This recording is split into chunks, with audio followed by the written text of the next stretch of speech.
Vamos lá, meus irmãos, vamos lá. Estamos na quarta aula de Geografia Bíblica 1, é o nosso último bloco. Estamos falando agora sobre a hidrografia de Israel. E, irmãos, essa parte ela é tão importante. Ela é importante porque, deixa eu até mostrar uma coisa aqui para vocês. Nós estamos vivendo hoje dias de uma tensão muito grande geopolítica. A guerra da Rússia e da Ucrânia se iniciou simplesmente por questões territoriais. Ora de proteção, segundo os russos, mas ora também de expansão, segundo os europeus e a OTAN. Porque, irmãos, quem era o maior produtor de trigo da Europa ou do leste europeu? Quem são os grandes detentores de commodities e de gás, petróleo, também no leste europeu? Percebam, hoje nós estamos vivendo dias de uma grande tensão, e a tensão ela é geopolítica. Essa mesma tensão que a gente passa hoje, não pensem em vocês que não passava antigamente. E eu quero mostrar agora aqui para vocês o mapa, olha só. Por que os Estados Unidos, olha só que interessante, parece bobeira, né, irmãos? Mas eu vou mostrar uma coisa aqui para vocês. Se tornou uma grande potência mundial. Será que tinha a ver também com a sua localização? Vamos pôr aqui, ó. O nosso mapa. Olha só que interessante, irmãos. Os Estados Unidos, né? Estados Unidos, América do Norte, ela está geograficamente muito bem situada. E ela consegue ter acesso aos mares, tanto do Atlântico quanto do Pacífico. Aqui, o chamado, né, o mar Golfo do México, agora Golfo das Américas, né, se não me falha a memória. Mas olha só, perceba, o que fez com que os Estados Unidos se tornassem uma potência no mundo? Ele produz, ele exporta, ele importa, ou seja, o comércio dele é um comércio terrestre, que faz a sua divisa tanto com o Canadá quanto com o México, mas principalmente a questão marítima. Quando nós chegamos aqui na Europa, meus irmãos, vai acontecer algo bem parecido. Só para vocês terem uma ideia, eu gosto muito de acompanhar aquele professor chamado Professor Roque, né?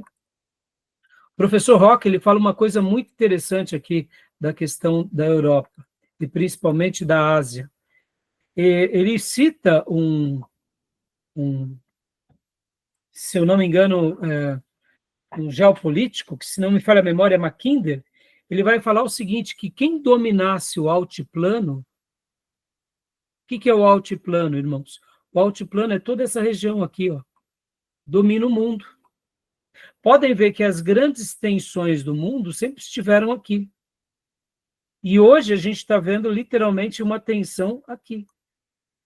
Quem domina essa região, ela tem acesso com o mundo inteiro, ou quase todo mundo, excetuando a Europa.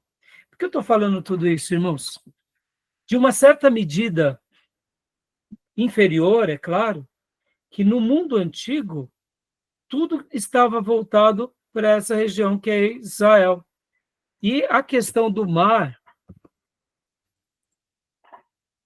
o mar Mediterrâneo, foi também uma coisa muito importante para o progresso de Israel, assim como também da Síria, assim como também dessa região da Anatólia, porque quem tinha acesso ao mar tinha a possibilidade do comércio, né? Tinha a possibilidade de negociar. Então, perceba que o mar Mediterrâneo, ele sempre foi um elo de ligação entre os povos antigos. Mas também não era só o mar Mediterrâneo, né? Lembrando que no mar Mediterrâneo havia a possibilidade da pesca, mas não era somente no mar Mediterrâneo, porque aí você tem, sim, a pesca como um recurso, mas você não tem os outros recursos, que seria para plantação, o quanto é necessário um rio de água doce, né? No caso, aí a gente vai ver os assuntos da hidrografia. Então, agora aprendendo um pouco mais sobre a hidrografia e a importância não só do mar. Outra coisa, irmãos, deixa eu só até mencionar uma coisa aqui que eu também aprendi com o professor Rock, né? E ele fala muito bem, pode ver, ó, o problema lá da Rússia, da Ucrânia, dessas regiões que eles estão enfrentando, porque o acesso que a Rússia, se a Rússia não tivesse conquistado esse pedaço, eles não têm o acesso ao mar. Então, percebe, irmãos, parece muito simples. No nosso dia a dia, a gente não nota esses detalhes, mas tudo isso é importantíssimo quando a gente começa a acompanhar um pouco o quê?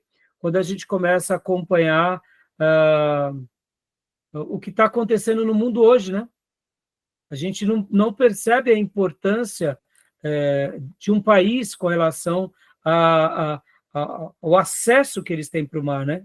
Pode ver a Ucrânia, aqui eu até coloquei agora, pode ver.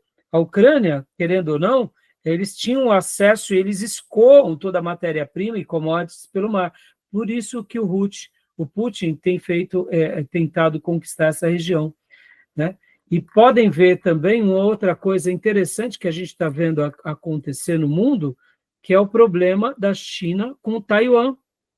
Não sei se vocês têm notado, porque Taiwan também acaba sendo uma outra região onde a China possivelmente vai querer conquistar. Por quê, irmãos? Jamais a China vai entregar de mão beijada, por exemplo, Taiwan para os ocidentais, para os Estados Unidos. Porque, se vocês entendem agora geopoliticamente, lembram das Ilhas Malvinas, que pertencem à Inglaterra? Elas estão aqui na América do Sul. A gente nem acompanha, mas a gente começa a ver que os países, eles não. Um país que realmente pensa no seu futuro, ele acaba colocando uma base em um outro lugar. Aqui nós não temos na América do Sul, nós não temos a Guiana Francesa. Lembra disso? Guiana Francesa? Por que razão os franceses querem uma base aqui? Eles não estão pensando em hoje, viu, irmãos? Tá? A Guiana Francesa, Suriname, aqui tínhamos antigamente a Guiana inglesa, mas a francesa continua aqui. Vocês entendem os franceses? Porque aqui é território francês, irmãos, pertence à França. Estão lá do outro lado. O que eles têm a ver com isso? Eles não estão pensando hoje, eles estão pensando nas próximas gerações, na riqueza que aqui tem. Inclusive, depois estudem um pouco, irmãos, sobre a margem equatorial, tá? Já estão extraindo petróleo dessa região. E muito petróleo. Aqui é uma Arábia Saudita, praticamente, nessa região. Eu pergunto para vocês, será que as pessoas não estão... será que as outras nações não estão de olho nessa região, na margem equatorial? Só para vocês terem uma ideia, irmãos, a Venezuela, ela detém uma das maiores reservas de petróleo do mundo. E aqui nessa margem, chamada margem equatorial, há uma quantidade enorme. E nós, brasileiros, estaremos, espero que em breve, extraindo petróleo dessa região, que é chamado margem equatorial, tá bom? Que é aqui nessa região aqui. É uma região, dizem que a quantidade que tem de petróleo aqui é uma quantidade absurda. Pará, né? No Pará, tá bom? Então, irmãos, voltando, olha só, Guiana Francesa. Então, por que eu estou dando essa voltona toda? Hoje mudou o cenário mundial, mas não mudou o pensamento de conquista. Quem domina as águas tem produtividade. Meus irmãos, guardem isso. Vocês nunca vão ver, ou pelo menos espero, né? A gente não vai ver um país entrando aqui no Brasil e dominando a Amazônia. Eles não precisam fazer isso. Basta eles dominarem os rios que desagam aqui na Amazônia. Sabia disso? E a Rússia quer eliminar a própria Ucrânia porque quer passar um aqueduto de gás para fornecer para a União Europeia. Passa pela Ucrânia. Sem a permissão da Ucrânia não passa. E a grande E querendo ou não, né, Júnior, por que a OTAN fez uma defesa tão grande apoiando a Ucrânia contra a Rússia, sabendo que a Ucrânia não teria como peitar a Rússia, porque a própria União Europeia, junto com os Estados Unidos, queria um celeiro para eles. Ou seja, eu te financio, eu te apoio, mas depois essas terras passam a ser de quem? Estão entendendo, meus irmãos? Geopolítica, meus irmãos. Esse assunto que a gente está tratando hoje aqui, de geografia, eu abri esse leque para mostrar um pouquinho. Por exemplo, nós temos muitas águas, mas eu não sei se vocês sabem, muitas das nascentes que vão vir para o solo brasileiro não estão necessariamente no solo brasileiro, meus irmãos. Ou seja, eles conquistando essas regiões, praticamente esse norte já está perdido. As questões, a gente tem medo, né, de dominarem a Amazônia, invadirem, não, é muito difícil com que isso aconteça. Mas eles conquistando as águas, eles já conquistam a terra. Poluindo as águas, já estraga a terra.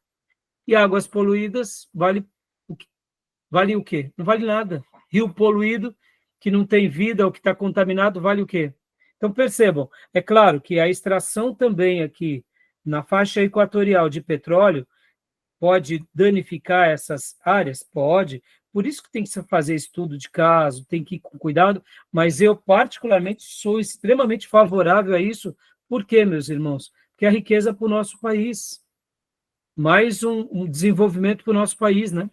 Tá bom? Mas vamos lá, vamos voltar para o que importa aqui agora, é o assunto aqui, da hidrografia.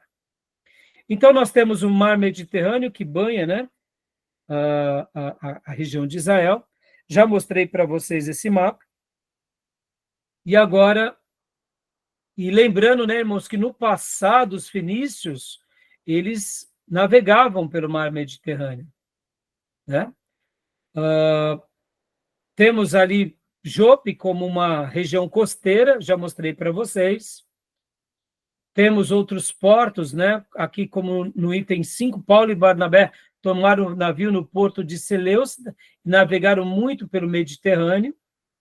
A gente vai ver as viagens missionárias, e agora a gente chega no Rio Jordão, né? Leia para nós, Júnior, para a gente, de Rio Jordão. Já falei bastante sobre ele, vou só dar umas pinceladas, tá, meus irmãos? Só as primeiras linhas, tá? etimologia. Alguns autores, aceitando a etimologia hebraica do verbo yarad, descer, dizem que Jordão significa o que desce, talvez baseado no vertiginoso curso que o rio descreve, do cimo do Hermon ao ponto geográfico mais baixo da terra, que é o Vale do Mar Morto. Outros, porém, como Jerônimo, o tradutor da Vulgata, afirmam que vem da combinação de duas palavras hebraicas, Ye-or, rio, mais Dan, que significa rio de Dan. Talvez por causa de Nar Ledan, que nasce em Telel Gadi, antiga Dan da Bíblia. Outros ainda, como L. Kohler, afirma que deriva da palavra iraniana Yar Danus, que significa rio anual, ou rio que corre o ano todo. A Bíblia hebraica grafa Ha Yarden, a Septuaginta Jordanes e a Vulgata Jordanes. Tá bom? Então, mais uma vez, só para reprisar aqui aquilo que eu já tinha mostrado para vocês, deixa eu só novamente compartilhar com vocês aquela lembrança, né, da descida. Deixa eu mostrar aqui para vocês. Ou aquele que desce, ou aquele que desce o ano todo. O motivo nós não sabemos, né? Mais uma vez, só lembrando, nasce no Hermon, e aí ele vai descendo até o Mar Morto, tá bom? Então, agora voltando aqui, Júnior, voltando, né? Vem o próximo rio, leia para nós, por gentileza, Júnior. O rio. Não está colocado aí. Opa. O rio é É um rio pequeno, isto é, de curto percurso, desde a cabeceira nas proximidades do Monte Hermon, em linha reta até o mar Morto, mede apenas 200 quilômetros. Forma o seu curso com as 3 nascentes que vêm dos resultados das geleiras constantes do Hermon. Alimenta o desaparecido lago de Ula, o bíblico Meron, corre um pouco mais, entra na Galileia, depois de 27 quilômetros dentro do lago, retoma o curso, serpenteia pelas profundezas de sua bacia e acaba desaparecendo no Mar Morto. Joia. E não dá para a gente ver aqui pelos gráficos, eu tentei pegar uma foto que ilustrasse um pouco melhor, mas nenhuma foto estava tão boa. E as que eu tinha, que mostrava uma foto dessa ideia de serpentear aqui, irmãos, sabe, serpenteia, sabe? É porque o Rio Jordão, literalmente, quando ele chega ali no Vale do Jordão, ele faz isso. Por isso que ele é barrento. Lembram do episódio de Naamã? Isso ontem. Ele não queria descer as águas. Ele falou, mas lá na Síria não tem um rio mais limpo? Papar, exatamente. Então, por quê? Porque como ele serpenteia e ele vem, dependendo da época do ano, principalmente das enchentes, há uma correnteza mais forte, então acaba sendo barrento. Tá bom, meus irmãos? Então, a gente já viu isso, temos as nascentes, né? Que a gente já passou por elas. Eu quero ir agora para a vegetação, Júnior. Quero que você leia para nós a vegetação. Aqui, ó. Aqui. Segunda nascente, temos as 3 nascentes. Onde está a vegetação? Largura. Passos. E vocês viram, ele não é tão extenso, né, irmãos? Aqui, a vegetação. Vegetação. Nos dias bíblicos havia um bosque no Vale do Jordão, uma floresta imensa que abrigava os leões, até leões. Essa é uma curiosidade, né? Porque Israel não é como a África, como tem leões. Aí, lendo isso aí, eu achei interessante. Por causa desse vale, Júnior. Deixa eu até mostrar essa foto aqui para vocês, ó. Essa foto aqui eu acho que vai dar para vocês visualizarem bem. Deixa eu pôr aqui para vocês. Só um segundo. É, Eliseu, né? Quer ver essa foto aqui, ó? Eliseu foi ursa, né? Eliseu foi ursa. Até ursa tinha, caramba. Aqui, ó. Essa foto aqui. Não é África, pô. Mas você tem que lembrar, né, Júnior, que ali tinha, né? É como pensar animais, girafa, né? No Brasil, né? É como pensar girafa no Brasil. Aqui, ó. Essa parte bem verde, nos momentos que alagavam, então tinha muita fertilidade. E aí onde tem verde, tem fruta, tem água, tem animais, tem plantio, e os leões, né, podem ver que nos dias do primeiro cativeiro babilônico, lembra? Ou melhor, cativeiro assírio, os leões invadiram a região daqui da Samaria. Né? Então é interessante. Importado, né? Como? Os leões foram importados. Então, Júnior, eu não sei te dizer, porque a África está logo aqui, né? Estou falando assim, não é uma região. Não é uma região, mas naquela época eu não sei te dizer, de fato eu não sei te dizer, Júnior, se antigamente o leão tinha todas essas... Assim, pela concepção de lugar, não é a África que é o lugar próprio, por exemplo, no Brasil não tem girafa, essas coisas, só tem onça pintada. Mas assim, talvez foram de outra região, você vê, Assírio, porque se você vai em Jerusalém, não tem, hoje não tem. Não, sim, mas naquelas épocas, né, todos esses animais, né, eu acho que eram comum para eles, não era? Eu não sei te dizer, porque a África está pertinho, né? Né? Tem o Egito ali, tem o deserto, a península do Sinai, mas eu realmente não sei te dizer, viu, Júnior? Curioso, né? Curioso. Então, pode ler aqui para nós, ó, o jovem profeta. O jovem profeta foi com Eliseu cortar madeira para a construção de uma casa. Hoje o Vale do Jordão inferior, isto é, do Lago da Galileia ao Mar Morto, com exceção de alguns plantios de cereais, é morto e desnudo. Árido, com exceção do Palma Christi, algumas tamargueiras, ou tamareiras, sei lá, e poucas palmeiras, principalmente as tamareiras. Né?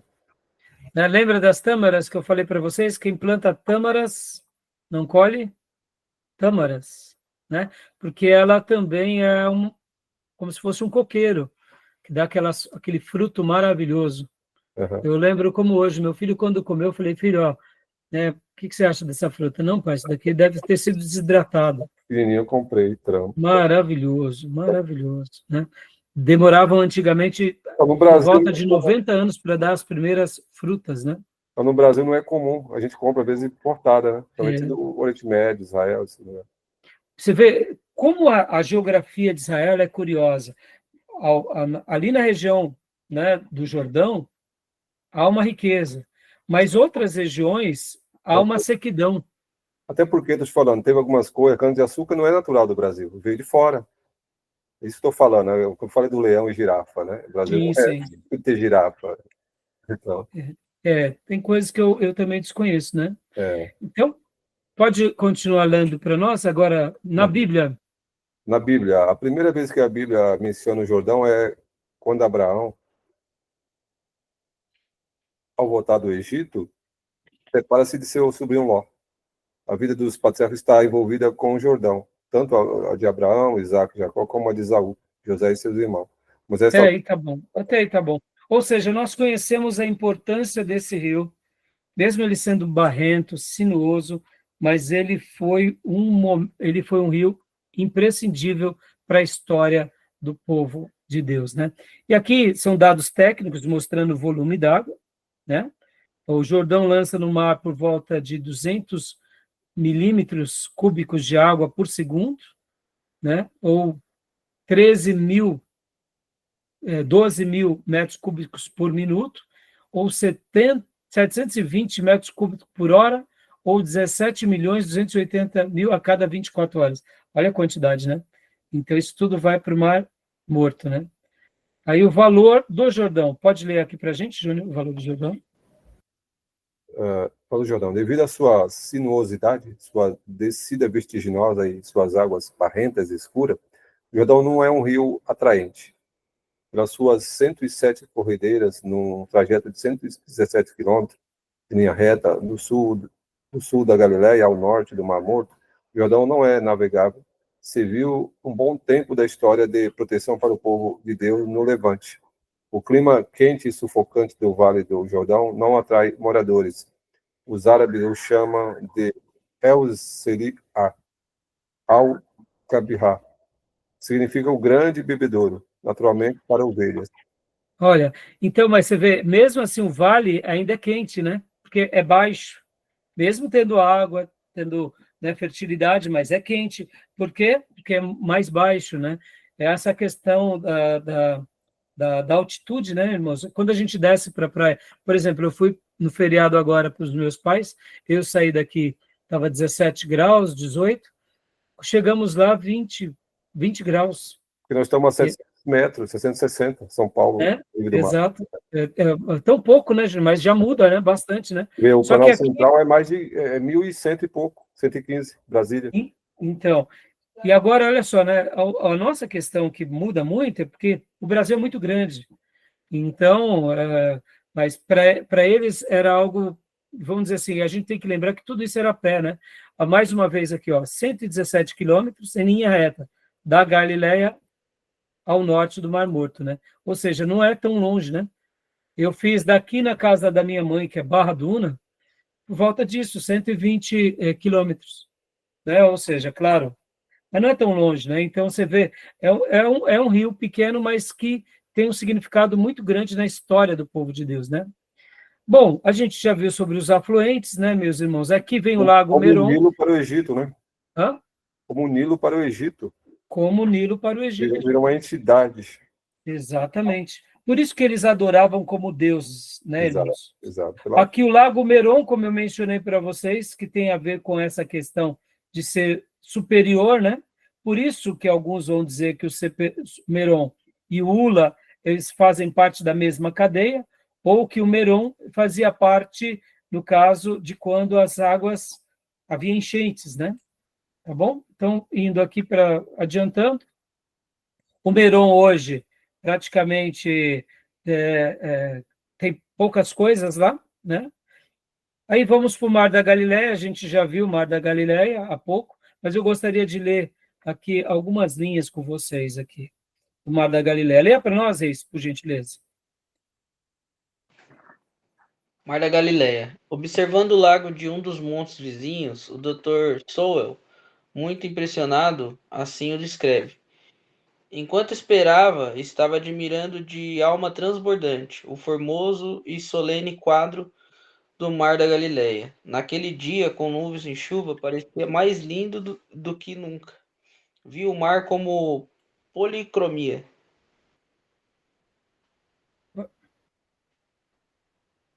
Policromia é quando você está vendo... É como se fosse um pintor. Está pintando, está tudo aí em harmonia, o céu, né? Era isso. Continuando. Dependendo da policromia, dependendo da condição da água. Turvo-cristalina, cores confundindo-se com os matizes escuros dos trigais, que cobrem com sua sombra verde as bandas ocidental e norte, e a coloração avermelhada dos barrancos desnudos de leste, onde os porcos morreram. Esse conjunto colocava sob nossos olhos uma cor única, aliás, adequada para o mar da Galileia. Púrpura, por ser ele o rei da água, por causa daquele que ensinou em suas praias. É um texto bem poético, né?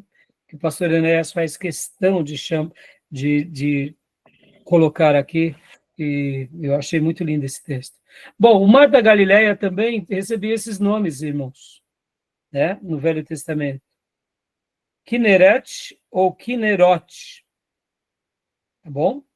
Ou Mar de Genezaré, ou ainda Tiberíades, né?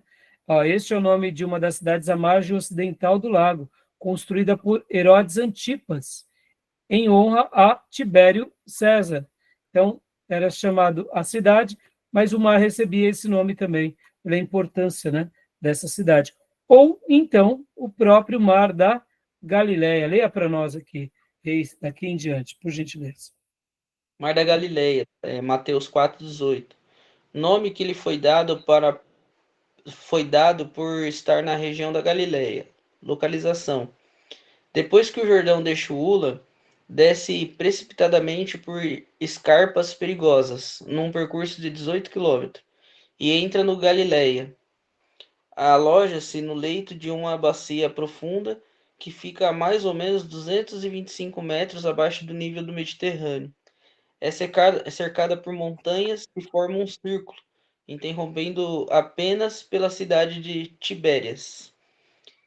No planalto de Genezaré e na entrada e saída do Jordão. Os montes que contornam o lago sobem a 700 metros e até mais sobre o nível do mar. Correm a leste os montes Aurã e chegam ao Hermon. Isso. Agora, pode pular para nós e ler aqui para a gente. O O lago lago. é chamado mar pela enorme extensão de água que ocupa uma área imensa. Forma. O Mar da Galileia tem a forma de uma pera com base para o norte, ou então o formato de uma cítara. Tamanho. Há divergência sobre seu tamanho. José Pistonese dá a seguinte medida: 26 km norte-sul e 10 km leste-oeste. Dá uma pausa aqui, Reis. Então, vai ter uma discussão sobre isso. É óbvio, irmãos, o livro do pastor Enéas, ele foi escrito. Deixa eu pegar aqui, irmãos. Acho que a primeira edição dele deve ter sido lá para 1950, não sei. Mas hoje em dia, essas medidas, elas estão... A primeira edição em 78, tá entendendo? Então, naqueles dias, essa questão da medição era mais complicada. Hoje em dia, por causa de satélite, GPS, né? E aqui a gente também tem que lembrar a questão também das enchentes, né? Que às vezes aumenta, né? Tem essa questão de expansão, né? Então, mas vamos parar um pouco para pensar agora, ó. 26 quilômetros por 10. O que é 26 quilômetros? Daqui aonde? Mais ou menos daqui até Arujá. Daqui a Arujá, né? E 10 quilômetros daqui até Mogi? 10 quilômetros? Acho que é 15 quilômetros daqui até Não, Mogi. porque de Guaianazes a Ferraz dá 6,5 km. É, então não. Ou mais ou menos passando um pouquinho de Suzano, né? É, É, de Guaianazes a Suzano e daqui para Arujá. Então, perceba, é muito grande, né? Mesmo que tenha essa diferença aqui, de 24 por 12, ou se não 21 por 11, é ou grande. 23 por 13, é grande, né? É grande. É grande. Por isso que era o mar. Agora, vamos lá. Vamos pegar aqui o ano passado, ou foi o começo desse ano, que deu umas ventanias gigantes aqui na nossa região, lembra? E aí, era uma tempestade aí ou não? Hoje em São Paulo, quando passamos já a época do verão, mas quando cai uma chuva de verão, que chove muito e venta muito, percebam, aí a gente começa a entender, né, as histórias que eu mencionei no primeiro e no segundo bloco para vocês, né? Aqui, Reis, leia para nós, já estamos chegando no final, profundidade, essa parte é muito legal, irmãos. Profundidade. Em alguns lugares não vai além de 4 a 5 metros. Noutros, porém, atinge entre 45 e 50 metros, que é o seu máximo. Natureza das águas. Absolutamente potáveis, excelentes para beber e usadas hoje, bem como nos dias antigos, para a irrigação das terras de lavoura. Olha só uma coisa, irmãos, até o cuidado de Deus com a história do seu povo, né? Mesmo tendo desertos, mas sempre Deus... tem uma frase que eu gosto muito, quando eu falo para ministros, para pastores, ou para obreiros mesmo, que eles querem começar um novo projeto, e aí a gente fica com medo, né? Somos de uma natureza, eu diria, muito materialista. Fala, mas e os recursos, pastor? Eu falo, irmão, fica tranquilo. Se Deus está no projeto, ele providencia os recursos. Olha aqui o recurso, né? Para gerações até hoje. A água, né? Deus manda o recurso. Pode vir seca, pode vir estiagem, mas sempre o povo vai vencer, porque o projeto humano que Deus tem para nós, pode ver que o homem pode se aniquilar, um se levantar contra o outro, mas Deus ele sempre criou esse planeta de uma forma tão organizada para a gente, e a provisão vai estar diante de nós o tempo todo, né? O tempo todo. E o Mar da Galileia foi essa provisão, o povo de Deus, até hoje, né? Percebam, até hoje, meus irmãos, até hoje.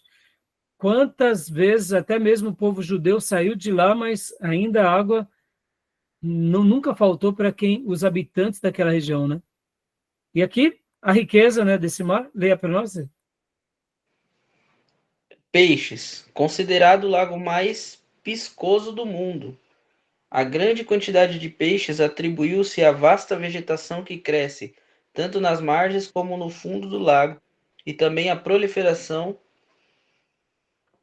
Opa.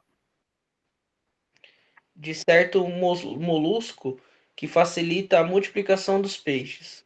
Mais de 22 espécies de peixes já foram classificadas nas águas do Galileia, sendo a mais famosa a Chromis simonis, ou peixes de São Pedro. Nos dias do ministério terreno de Jesus em Cafarnaum, bem como em outras cidades da margem do famoso lago, a pesca era a indústria mais rendosa. E aqui a gente entende, né, um pouco como que foi grande o desafio de Pedro, porque ele era um microempresário juntamente com Tiago e João, Pedro e André eram irmãos, Tiago e João eram irmãos, e eles tinham essa sociedade. Então, assim, dá para ver que eles eram microempresários, possivelmente, não vamos imaginar que ricos, mas bem-sucedidos, que eles tinham barcos. Mas percebam, irmãos, era trabalho braçal. Ser pescador não era ser comerciante riquíssimo. Mas eles tinham ali uma renda, né? Mas vocês têm que lembrar que naqueles dias, mesmo assim, o Império Romano os explorava, né? Então, assim, agora, o mestre chamá-los, deixem tudo e me sigam, que eu farei de vocês pescadores de homens. Ou seja, eles tinham uma profissão, eles tinham o sustento, e eles abandonaram tudo para seguir o mestre, né? Então, maravilhoso, né, meus irmãos? E vamos agora só, leia para nós também mais esses 6 aqui, as primeiras linhas, e a gente já vai estar encerrando. Tá. Natureza do solo. Por onde corre o Jordão, bem como onde está o lago, notam-se sinais pronunciados da ação vulcânica.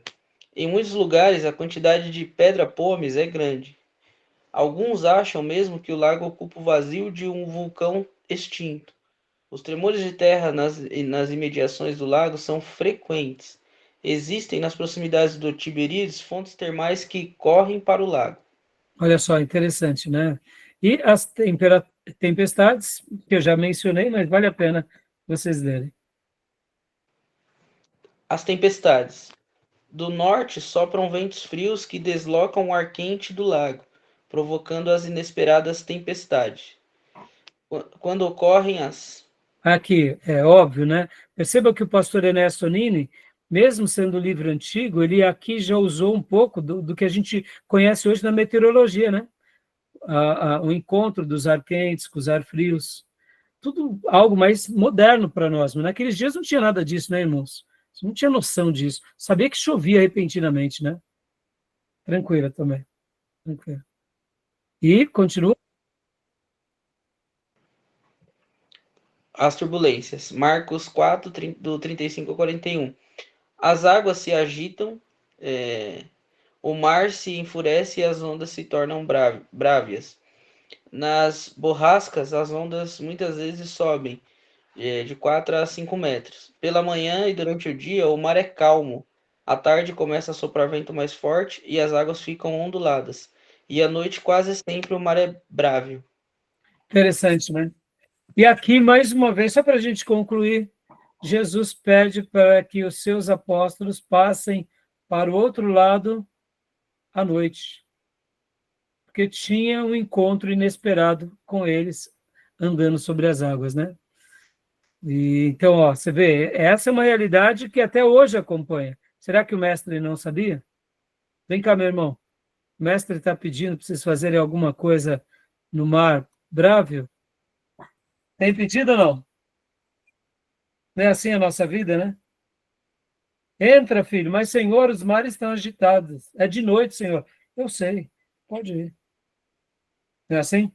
Entendam, irmãos, como é lindo, né? Poder estudar um pouco, conhecer um pouco essa região, né? E agora as cidades do lago, só mais essas linhas, Reis, por gentileza. As cidades do lago. Ao redor do lago, principalmente a noroeste e nordeste, floresceram grandes cidades, das quais subsistem algumas. Na margem ocidental do Jordão e ao norte do lago fica Cafarnaum, que era a maior cidade dos dias de Jesus, e onde ficou o seu quartel-general das atividades messiânicas. Hoje, essa e outras cidades estão reduzidas a escombros. A poucos quilômetros a norte Só uma ficava... pausa aqui, só uma pausa. Hoje são escombros, porque lembram, irmãos, na terceira aula eu mencionei que Jerusalém sempre foi o palco, sempre foi a sede de tudo. Então, as conquistas, os reinos iam dominar em Jerusalém.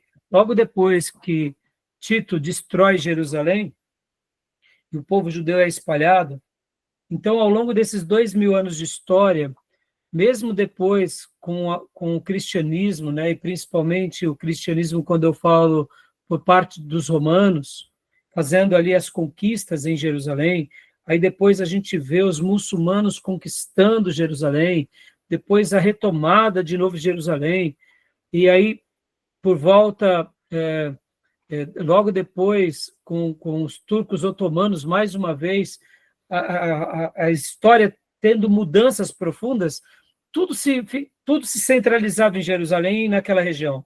Essa região norte da Galileia, do Mar da Galileia, sempre foi muito desprezada. Por isso que, atualmente, essa região tem sido palco de muitas descobertas